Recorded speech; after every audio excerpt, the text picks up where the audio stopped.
now in our midterm lessons, okay? So I hope you were done having your exams for prelims or your preliminary examinations. Now let's move on to our midterm lessons. Okay, so your midterm is from week 7 to week 11, and then your 12th week would be the examination. Okay, so ayan, before we move on, please have with you your modules so that you will have a guide on the discussion that we're going to do in this video. So I hope you have your modules with you. So the topic here in week 7 is all about consonant clusters in single stroke words, and then single stroke versus multiple stroke words. Okay, so yun yung pag-uusapan natin in this video. Kung napasadahan ninyo yung inyong mga modules, okay, medyo napaka-complicated ng module natin. Hindi siya, pero I mean, yeah, it's complicated. Kung ano yung pagkakasulat niyan, medyo komplikado, pero kasi kapag binasa mo siya as a whole, mas maiintindihan mo, okay? Mas magiging klaro siya when you read it ng in toto na lahat talaga binasa. Pero ayan, to sum it up, yung ating module, meron lang siyang dalawang key factor doon na kailangan ninyong isaulo. So first of which is the use of one finger to press all the keys assigned to it at the same time. So for example, 'di ba nakita ninyo, or if you were able to do yung inyong yung isang activity kasi ninyo, I think I ask you to make or to draw yung keyboard ng machine shorthand, 'di ba? So kung nakita ninyo doon, and na-explain ko rin sa inyo na each finger is designated its own home base or home keys. So, for example, yung ating pinky on the left, naka-designate siya for the S. Okay, so okay yun. Naka-designate siya for the S. Pero yung ating fingers naman na, di ba, may tig-dalawa kasi silang designation. Okay, each finger has 2 designations or 2 keys na dapat i-press. So, alam natin na sa machine shorthand, may mga letters na wala doon sa keys. Tama? And those letters na wala sa keys is represented by a combination of letters. Tama? Diba? So, for example, yung B is represented by your PW kapag ka dito sa left hand or sa initial consonant. PW yung letter B ninyo. Tapos, yung inyong letter D naman is TK. Okay, so kung titignan ninyo yung inyong machine shorthand or yung inyong machine keyboard, ang nakalagay doon na kumbaga, agkabatog, naintindihan ba? Is yung TK. That TK represents yung inyong letter D. So ngayon, paano yan, ma'am? Dalawang keys at the same time. So ano yung gagawin? Isang finger lang ang gagamitin mo. So yung nakatoka dyan or yung assigned na finger na magpre-press, yun lang din yung ipipress. Kasi di ba dalawang keys? So paano namin gagawin yan? I-press ninyo dun sa center. Nung dalawang keys. Okay? So, yun yung isang dapat ninyong tandaan sa module na to. Okay? So, for example, yung atin namang pinky, dito sa right, dun sa ending vowels or final vowels natin, yung pinky ang assigned for yung ating TSDZ. Just in case na merong mga letters, okay, merong mga words kung saan kailangan mong gamitin yung TSDZ at the same time, hindi dapat na tulungan ng ibang fingers yung iyong pinky sa right. Dapat yun din lahat ang magpre-press nung TSDZ na yan. So, ano yung gagamitin mo? Of course, dun sa gitna ng 4 na keys, dun ka magpipindot. Para nang sa ganun, lahat yung 4 na keys na yon mapindot mo.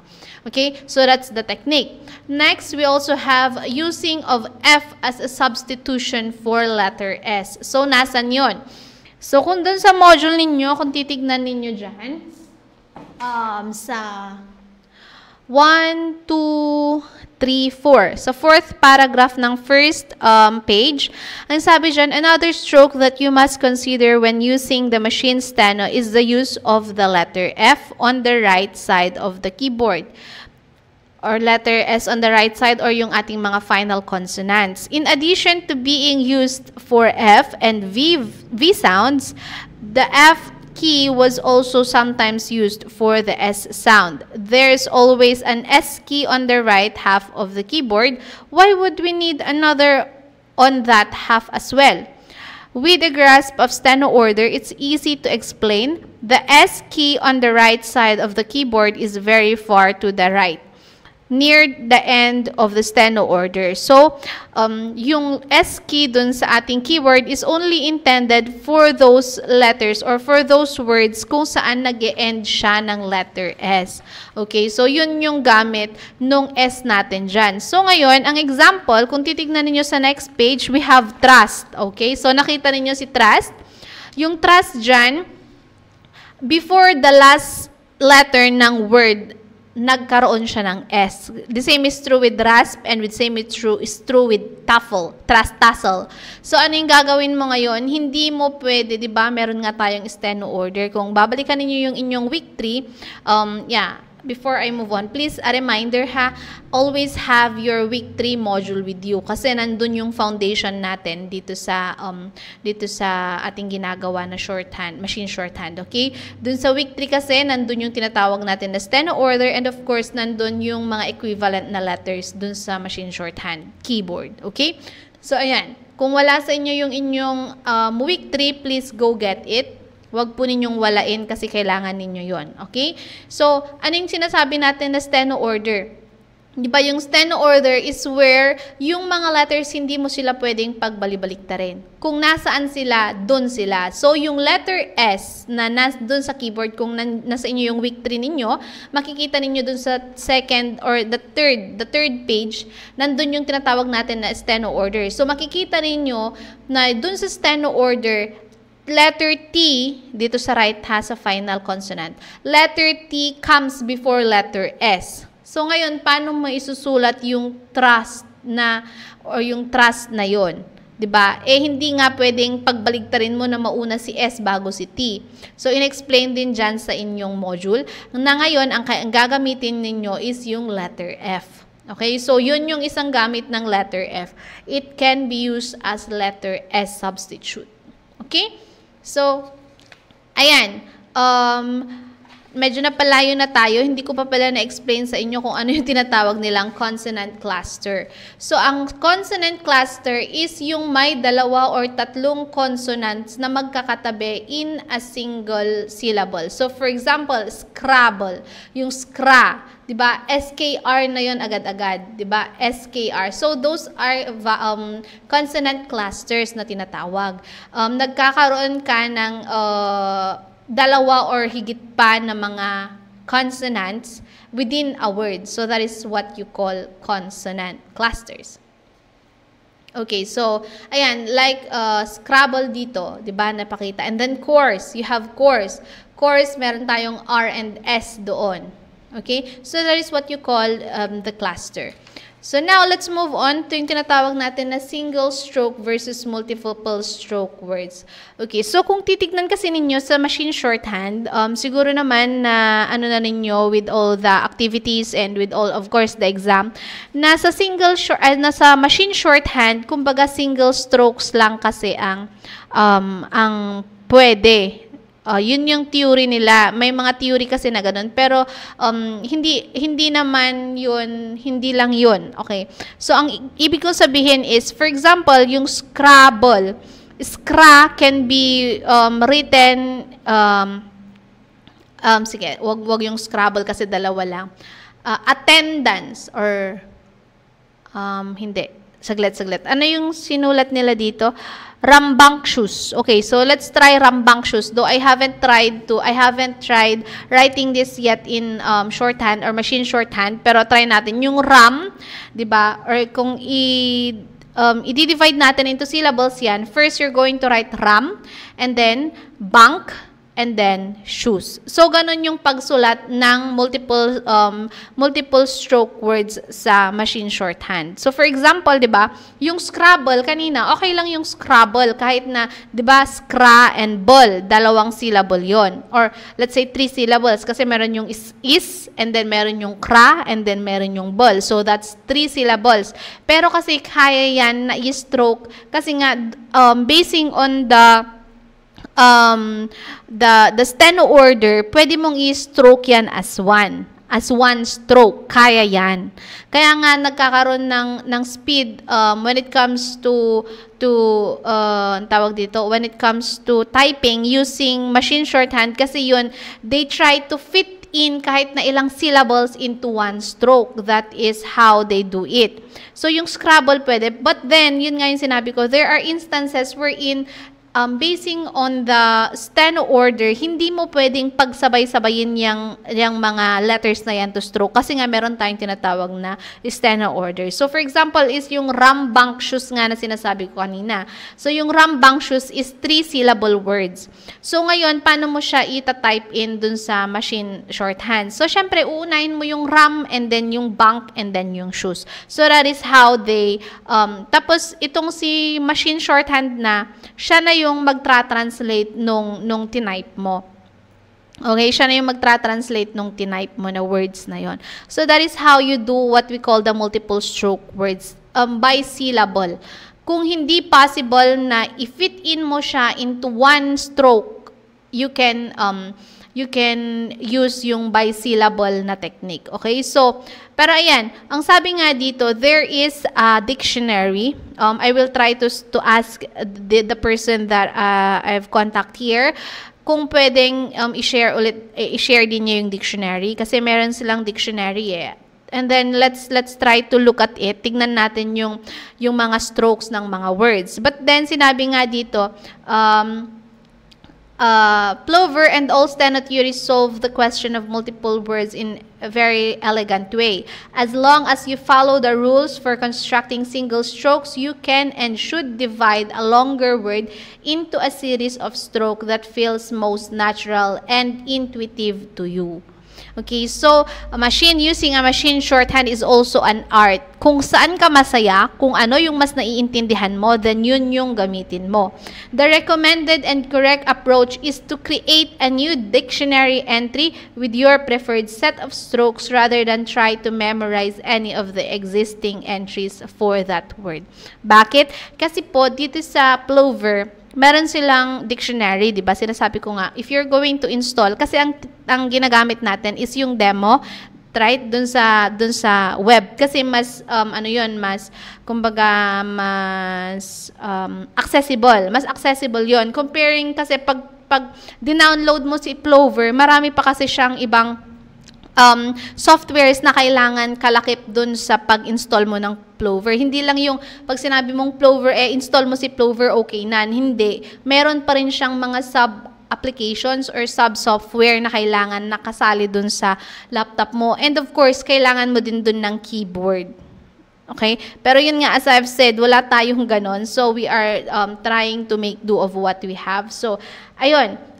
It's just a theory naman na just in case na in the future kailangan ninyo ng Plover or mas gusto ninyong i-explore pa yung Plover and you really want to install it, then ayan, ang sabi dito na it's better to create a new dictionary entry. When you say dictionary entry, i-define mo yung words, ano yung word, and then ilalagay mo doon kung ano yung preferred stroke mo for that word. Okay?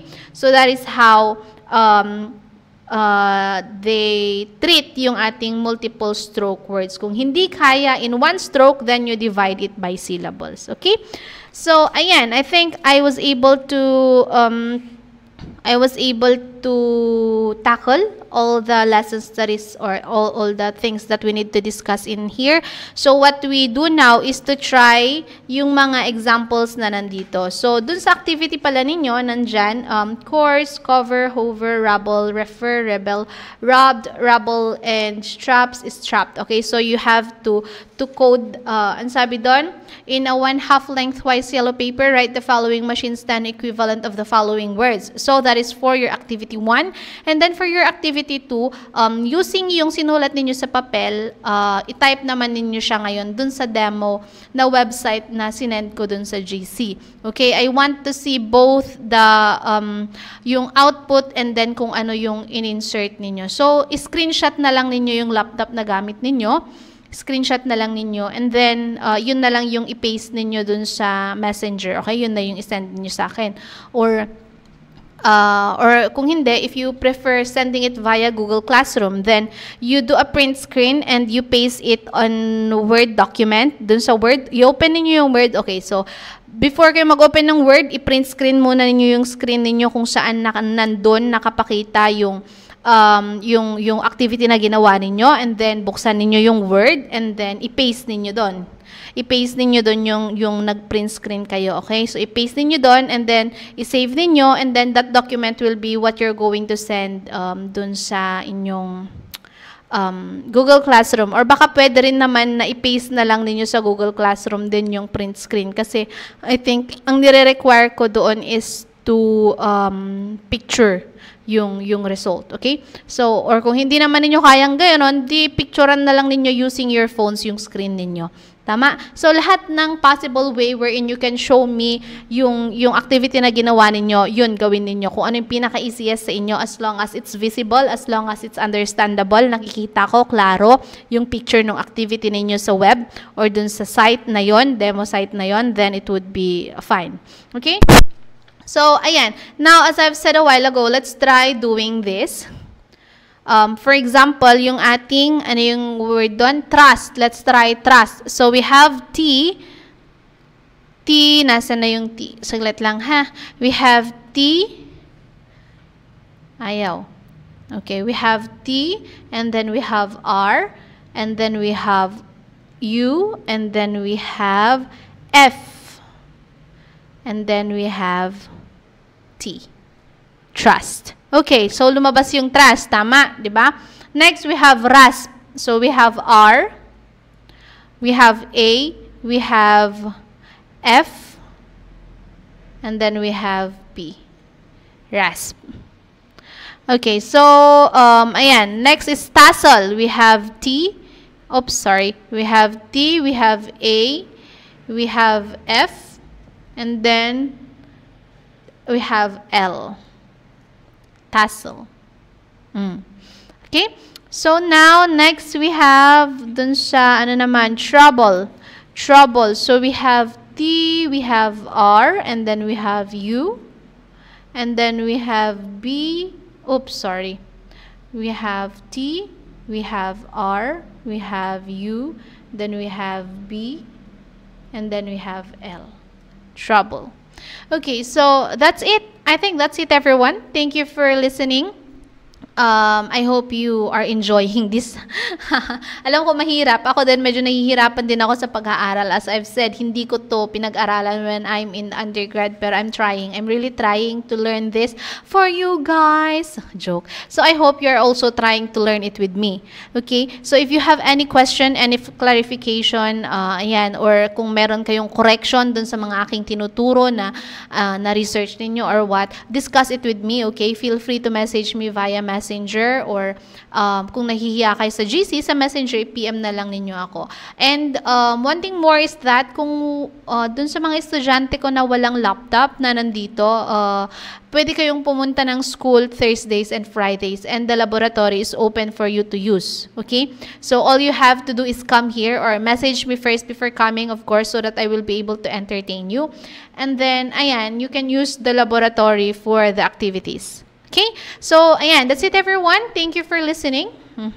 Thank you for watching this video. I hope to see you in our next video. Good day and God bless.